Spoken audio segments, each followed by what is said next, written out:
higher.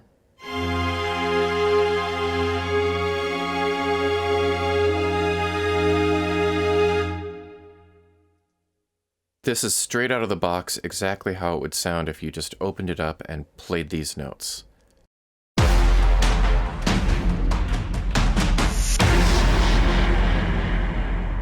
I'm going to try to walk through why I still like LASS, LA scoring strings, after all these years, and today I'm going to compare it with CSS, Cinematic Studio Strings. To start out, we're going to use this 5-part Batman multi from LA scoring strings with very simple chords. This uses some convolution reverb that they provide, and it auto-devices some of the parts as you're playing.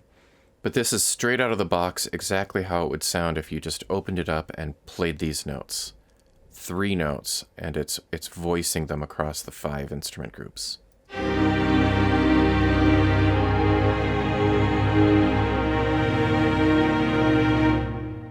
little higher.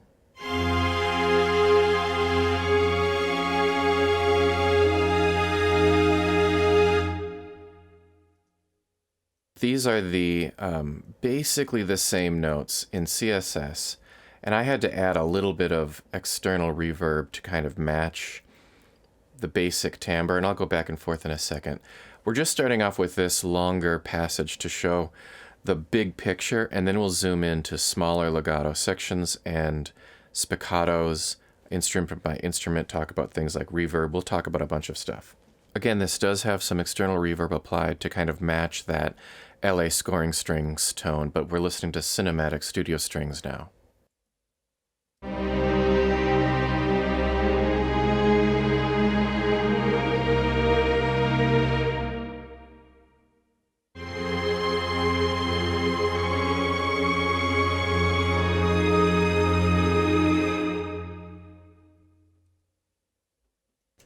I forgot to mention that I was playing with the vibrato. A lot of people instantly talk about CSS vibrato settings. There's a crossfade control here.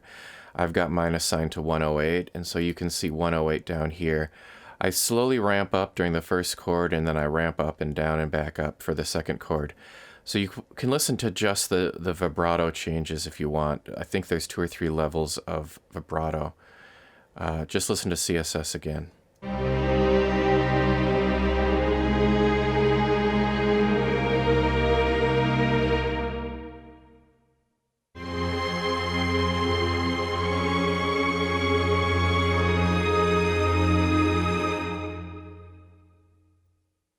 Now we'll turn off the reverb and go back to the LA Studio strings. Yeah.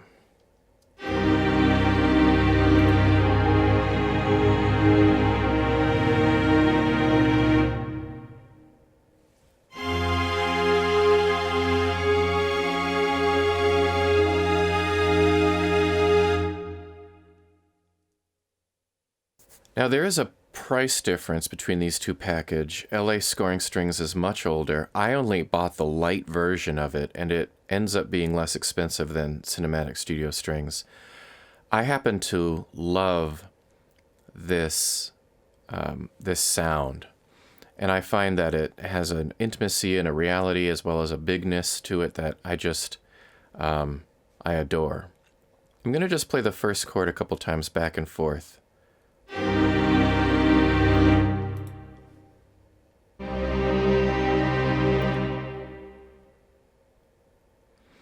And you'll notice the volume differences in different instruments. So it would take a little bit of work to get each instrument group at the same volume level relatively.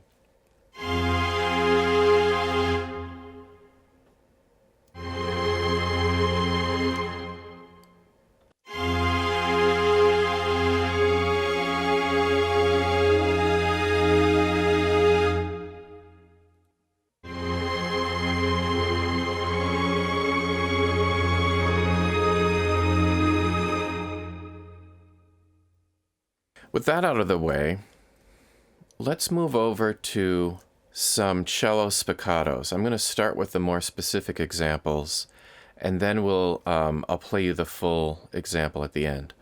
So right here is, I was working on just simple kind of scale patterns. These are full velocity LA scoring strings spiccatos. And what we're going to do is listen to how dry they are, how in tune they are, how aggressive and lively they are, how noisy they are, things like that, and compare and contrast a bit.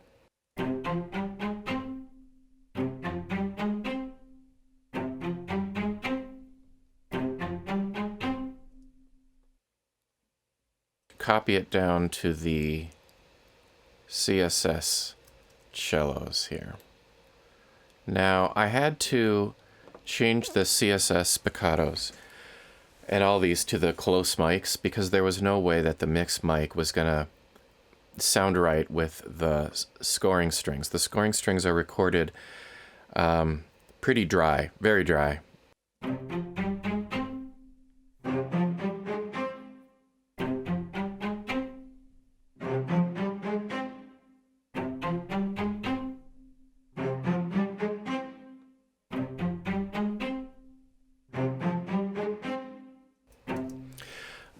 The thing that I notice the most is the clarity in the LA scoring strings. They're present, they're a little, even though they have a dark tone, they have a brighter mix presence.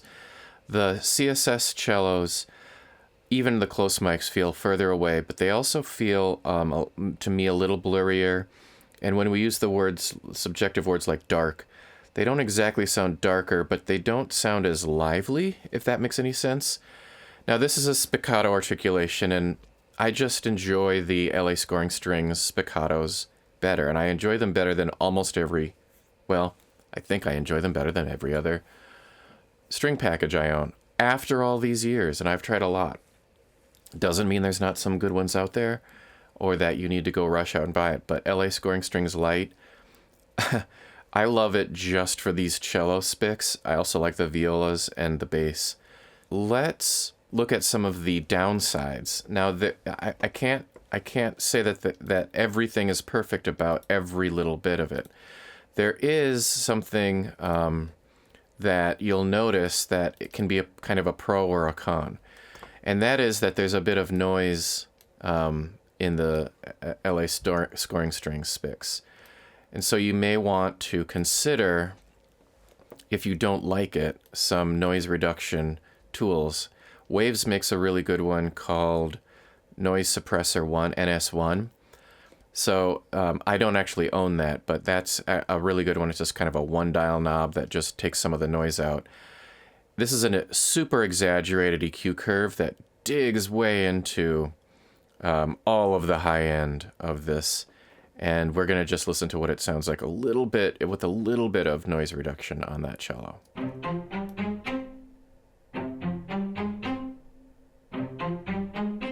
Already, that's a ton of noise reduction. Listen to the noise only. Turn it up.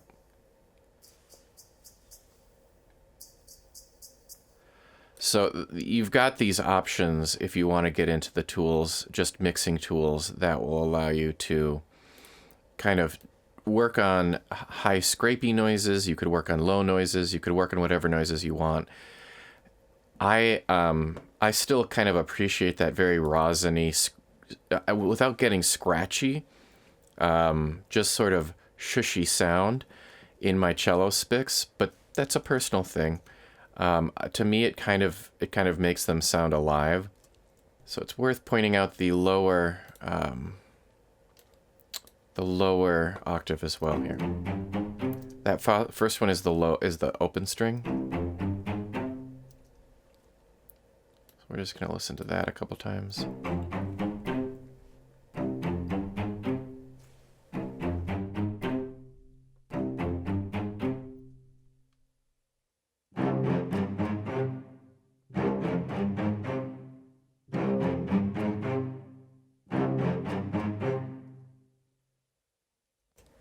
And again, you'll notice there's such a big difference there. Even though this is a studio strings package, there's still a lot of room there, and the close mic isn't quite as close as you might have expected with a spiccato articulation. You almost would need to do some transient design or something if you wanted it as dry as the LA scoring strings. Now let's look at some legato examples, some specific legato examples, and kind of just listen to one of the features that I totally exaggerated in the LA scoring strings is this amazing glissando that it can do. It's got a pretty exaggerated glissando that is hard to find in other packages, and it's not even necessarily something most of us will want all the time, but it's pretty cool that it exists. Now, they've got these legatos, portamentos, and glisses, and you have a ton of control over each of them. And you can unload each of those transitions, and you can assign your articulations. And you've got some further controls. You've got tuning tools. You can get all these legato release triggers. You can add and subtract EQ within the instrument. I'm not trying. So much. There's so much to go through. They've got a legato, a portamento, and a gliss, and it's this gliss, and you can adjust this, but it is so extreme. Check this out.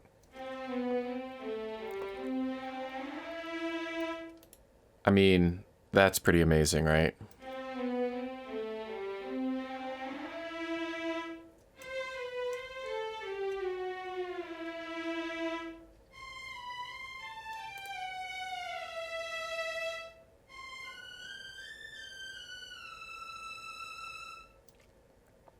Looks like I'm on the Violin 2.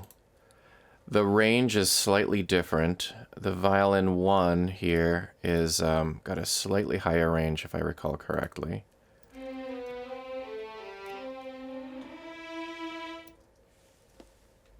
And you can hear that they're in situ, so that the panning is correct, or the stereo image is correct, that they'd be on the further left side of your stereo image.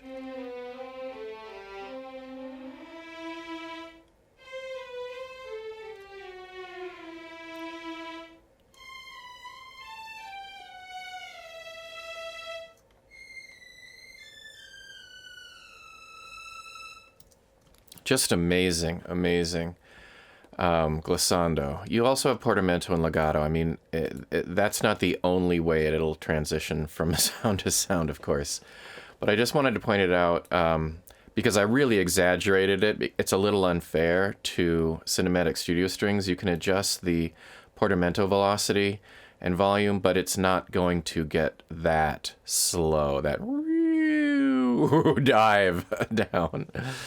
All right, let's listen to some of those same Violin 1 glissandos from CSS.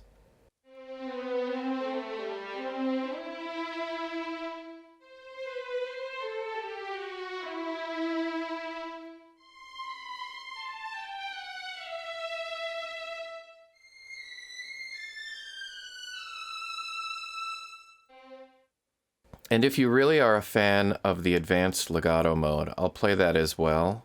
There are 2 legato modes in CSS that, maybe it's going to make the difference for you.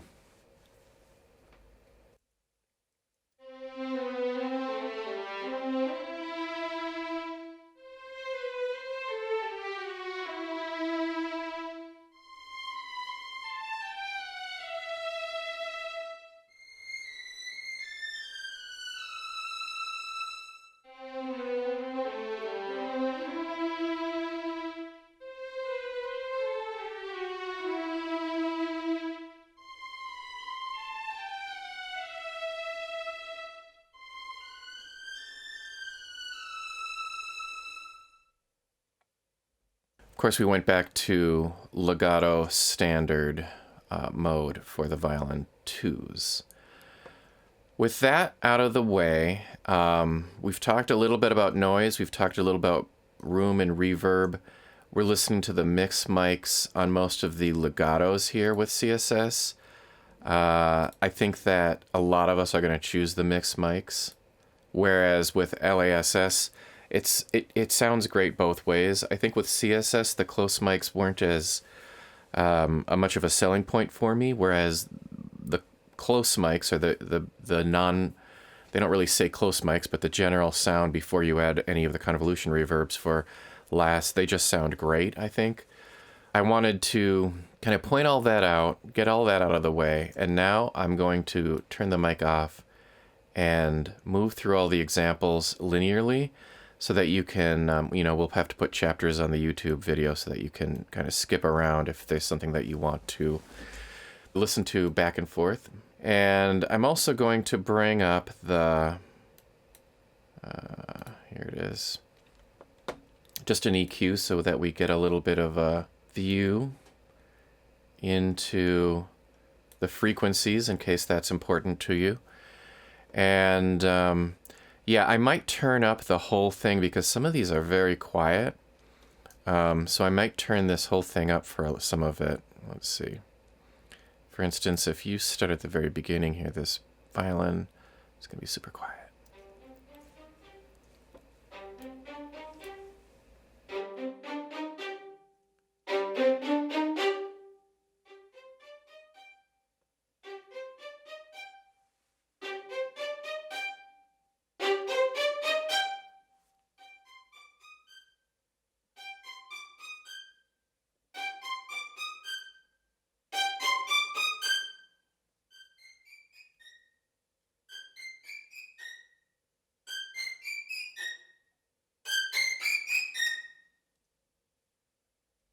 I'm sorry, I wasn't planning on stopping it, but I forgot to point out the tuning thing. So there are going to be more tuning, quote unquote, issues in the LA scoring strings in the upper ranges of especially violin 2 and viola, a little bit here in violin 1, as you can hear.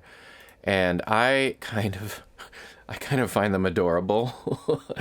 But those are not going to really appear in CSS. So I tend to, in mission critical tuning things, I tend to use these two libraries both together. I use CSS more for the high things when I need a really consistent, really in tune, really easy to control library, and LASS when I want more life, more kind of rawness, a little bit more aggression, maybe more passion sometimes.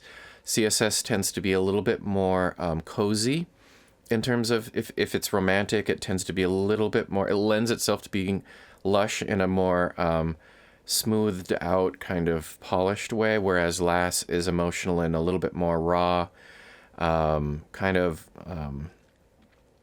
I can't think of a better word right now than passion, kind of a little bit more get your blood flowing, I guess.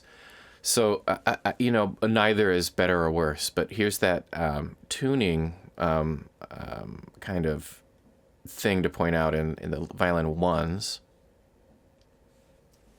with LASS.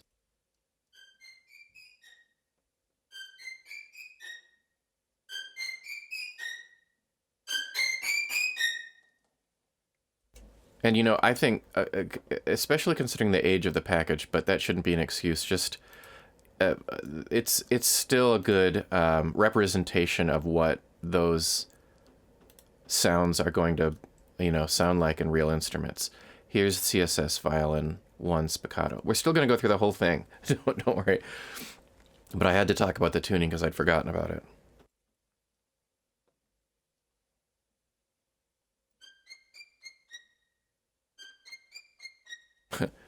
The range wasn't there either, so I had to go down a little bit earlier. That top note wasn't there in CSS. It was there in LASS. So here's the tuning. I mean, it's just more consistent. And I think if you go to violin 2, you'll find the same.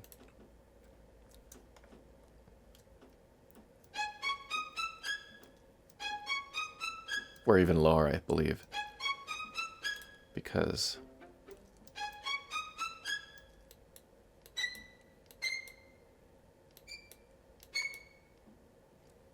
that's how the tuning sounds in CSS, and back to violin 2, LASS.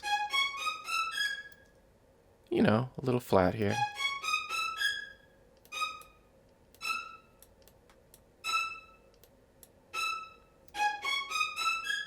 But it's a little bit more realistic. Sorry for the slight volume differences here.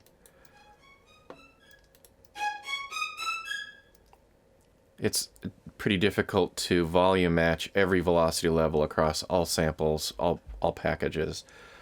You'll just sort of find that that's the case. Violas, again, let's look at the viola tuning at the top of the range at the highest velocity level. So CSS, and we are in the close mics. I'll turn them up a little bit with my master.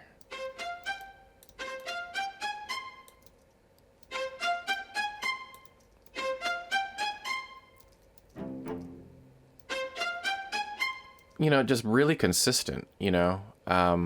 That's why I like CSS. It's consistent. Listen to the same thing in LASS, and, you know, you probably won't get quite as consistent a sound. Actually, it sounds great. I stand corrected. I mean, I like it. It's a little scratchy, but I like that. And it has so much definition that it's really gonna jump out in my piece. CSS. What did I do? I moved to the cello. That's what I did. Gotta turn it up. They're a little scratchy too, but there's an elegance there, a little bit more. But, you know, the viola at this range, you know, you're not often writing viola way at the... It's not quite the top.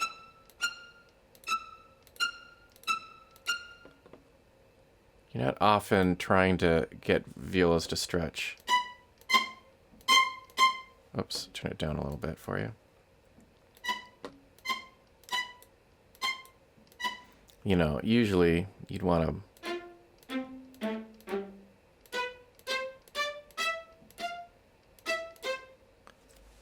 Got a keyboard right in front of me.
You know, they're not, neither of them is bad. I like the violas in LASS just a little bit more, but I love the strength and the consistency of the CSS violin 1s and 2s, especially with those, with the tuning and just to hold everything together and not be distracting.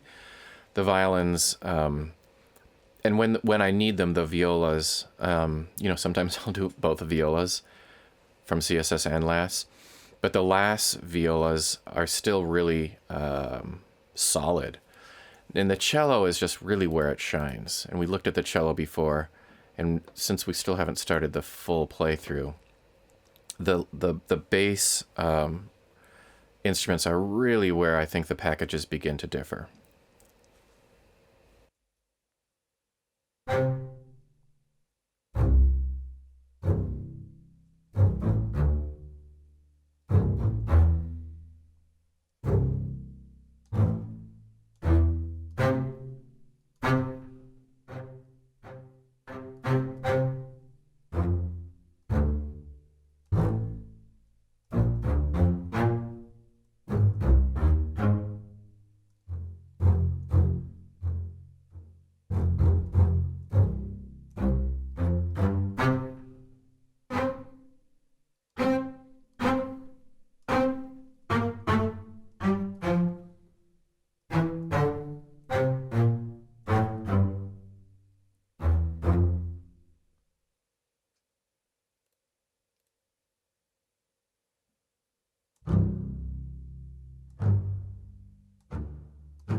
And there you have it. The differences to me are pretty striking, and I just tend to use in a mix the LASS cellos and basses much more. They stand out in a mix. They hold the low end down. They're very kind of well. They're kind of more solid and reliable for me than the CSS. So that's why I tend to use LASS on the low end cellos and basses and some viola stuff, and the CSS for the violin 1-2 sometimes and viola stuff occasionally. All right, now I've done it. I've said it all. I've said what I had to say. I'm going to turn the mic off, and once again, I'm going to go back and play from the beginning.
Other things to mention, the Sordino in CSS is an EQ'd Sordino. Some people don't like that. I don't really mind one way or another.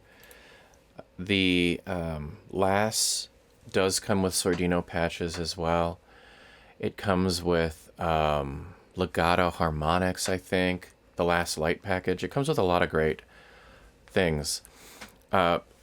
I wouldn't want to have to choose between these two, but if I had to choose, I'd still pick LASS after all these years. But that's not to say that I don't love having CSS. These are my two most used packages, even though Chamber Strings from Spitfire is great. These two kind of execute on what I am looking for in a strings package still today.